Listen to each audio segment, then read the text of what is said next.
Hi all, I just thought I'd give you a quick video about my travel kits that I do have. First I'm going to talk a little bit about my favorite pocket palette, and that is the Business Card size. I really do like this. I put my Daniel Smith's watercolors in here. I have actually two of them because sometimes I want a little extra color.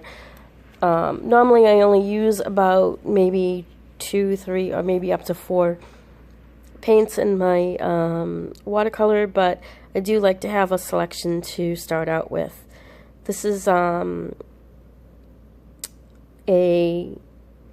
palette that I created second, and this is my first palette that I created. And just to go over what I have in these palettes, so it makes it easier out in the field for me. The first thing I do have is a watercolor cardstock that I would use out in the field. So this is a good quality watercolor sheet. I believe this is Arches, and I have all the colors in here, and on the back is what the colors are. I also put some sheets of Yippo, so I can have a bigger mixing area than this one right here. In my other one, I usually do have little credit cards so I can do some scraping, so it might have fallen out. But I normally will use this. I will bring this with me.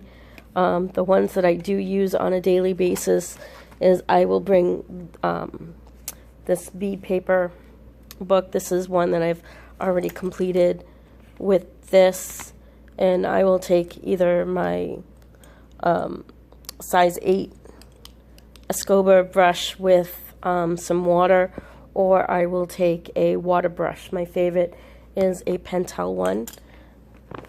I usually keep in this little bag that I carry my pencils and, you know, a jelly roll and some fountain pens in here as well. So I usually like to carry this particular water brush around with me. I don't think I get as good as strokes as I do with my Escoda, but I do like this Pentel water brush a lot. Let's talk a little bit about some of the other portable palettes that I do have. I just got this really cool palette. It's by Jane Davenport, and this is a lot like the Primo Marketing watercolors, and I do have that. Right now I'm just debating on if I'm going to condense the sets or not, but I usually like these palettes because I do have the ability to put a little I have a little smaller water brush than that I can put right in here, or I can put some other pans of watercolor that I want to take with me. I do like this set of Jane Davenport. I've used it, and I do like it. I just do like this palette as well because it's really super cute. I also have the gold one, as you know, and just deciding whether I want to have more watercolors in this area or double up or something like that. I just want to talk a little bit about this palette because this is something on a lot of people's minds.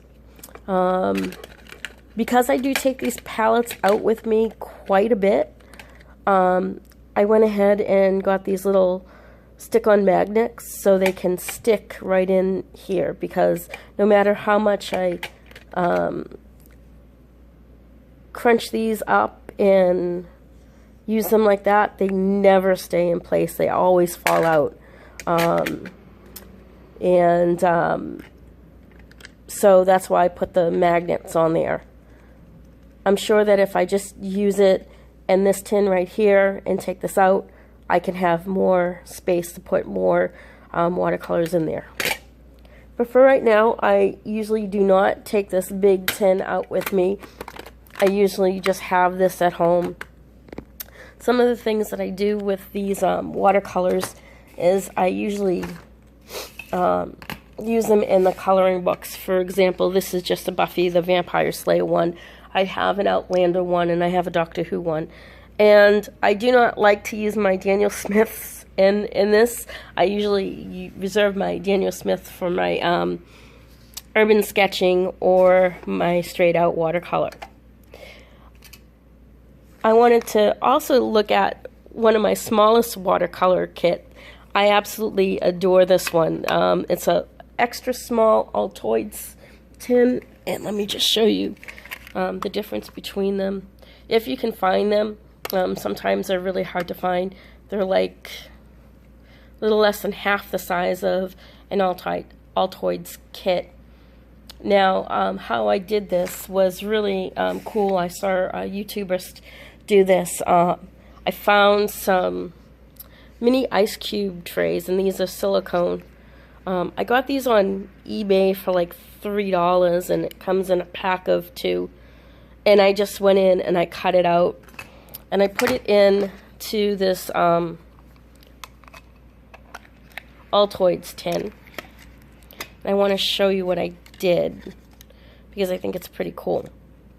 So you can get a lot of colors in it. So let me just bring this up to you so you can see all the colors in there. So I have about 12 colors in there, and that's pretty cool. I don't put my Daniel Smiths in there because I usually take this when I'm bringing around my coloring books or something like that.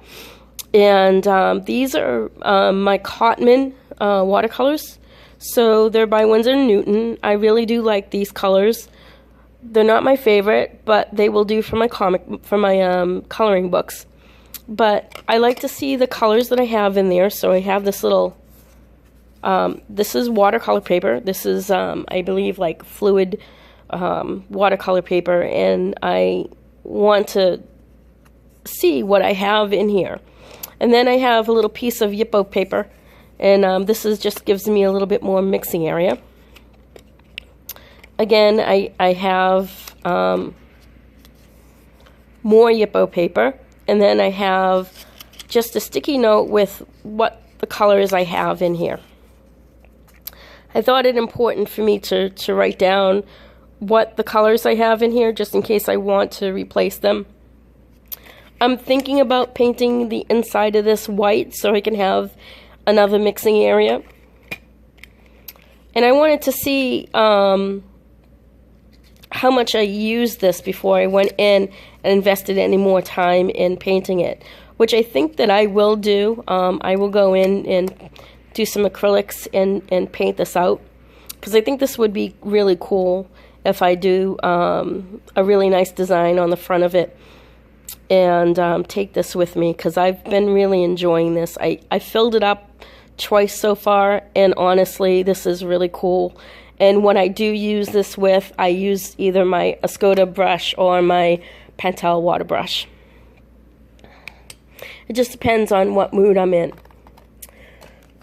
In my, about a year and a half ago, I did want to take these out and my watercolors out in the field with me, and I just really did not know terminology, and I did not know what to do, so I just ended up getting this palette that I got on Amazon. These are actually with Reeves Paints. I just wanted to see and play with them and see what colors I can get with them. Actually, they're pretty decent for, you know, if you're going to be doing coloring books or you're just doing some craft stuffs. I really do like the Reeves. I guess I got it after everything all in said, a set of 18 tubes for $8 at Michael. That's with a $40% off coupon, and then they let me use my educator's coupon, which was another 15%, which I didn't think they would do, but they actually did, which was really nice. And then as I got a little bit better and a little bit, you know, more advanced in my watercolors, I got this Lukas case on Amazon. But the problem with this case is that it's too big and it's too heavy, and the paints would come out, and you can hear You can hear the shaking in there. I haven't done anything with it. I've been meaning to go back and really label these so I can use them or gift them off to my niece who's just starting to get into watercolor. That's my cat, Jamie. So the problem is that I have these pieces, and I used to have like a sheet of paper with what these colors were in them, and they would just fall out and they would flap all over the place. But I think I will put some magnets on them so they won't jump around a lot. And this is what happens, you know, when you don't do that. Even if I play around with these tabs and connect them in. I do like this tray though. You get a lot of mixing space. So if I would have a limited space at home, I'd probably go ahead and get this. But the drawback on this is if you're using like Cottman paints or whatever, it's like they don't dry really well, I don't think. I think that's the reason why they say they don't recommend using this in a kit like this. So they do fall out, they do rattle around. I haven't used this in quite a bit, so I'm going to probably clean it out and see if I can reactivate the colors. But this is good as if you wanted to just put this away and use this in the house.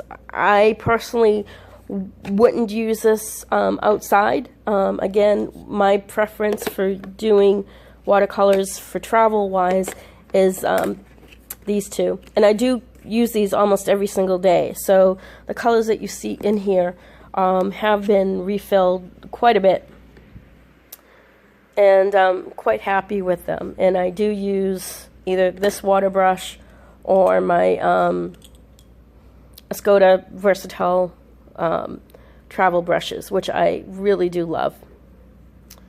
I just got in the Rosemary and Company water brush, I mean travel brush, and I will be doing a separate review on that. I also wanted to talk to you about these little containers, these little gift card containers that you can get from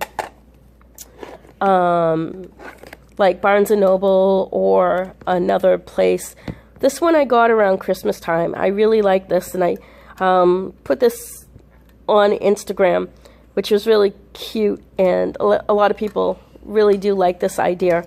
But what I did is I cut out the silicone and I put in here yet.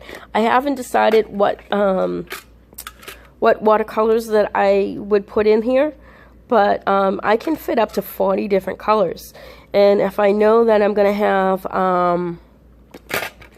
a lot of one color, what I can actually go in and do, because this is silicone, is I can go in and cut out the inside and have like maybe even a half. This would be like a half pan, I think, these for. So that would be really cool experiment to do, and you still can get quite a number of colors in here. So I think I'm going to try and play with this, but I really do have to think about what type of watercolors that I'm going to put in there. I haven't decided 100% yet, but I probably will be deciding soon. And what I like about this is that if you get sick and tired of the colors and you wanted to take it out and refill it with something else, you can. You can probably even get a little piece of paper towel in here, maybe a short brush, maybe. Yeah, it looks like I can put in one of my Escoda brushes right in there, and maybe a little cut-off pencil if I wanted to, and just take this, and it's like a little box that I can take with me. Yay, Wonder Woman. I wanted to talk to you also about, you don't have to go out and buy really expensive travel kits. I was in Five Below probably about a month ago with my mom, and I saw a really interesting kit.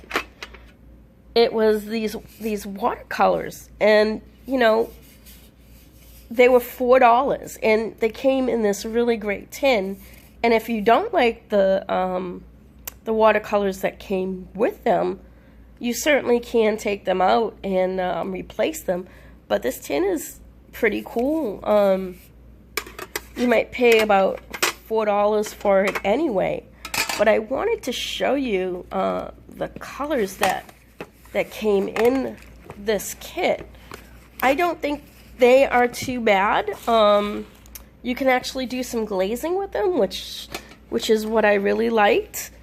And to do coloring books and do like quick craft stuff for $4 for 18 colors, you can't go wrong with this. And I would strongly recommend them. So it's at Five Below, and they're like $4. Sorry, my kitten just had a little sneezing attack. And so that's it on my end. Have a great day.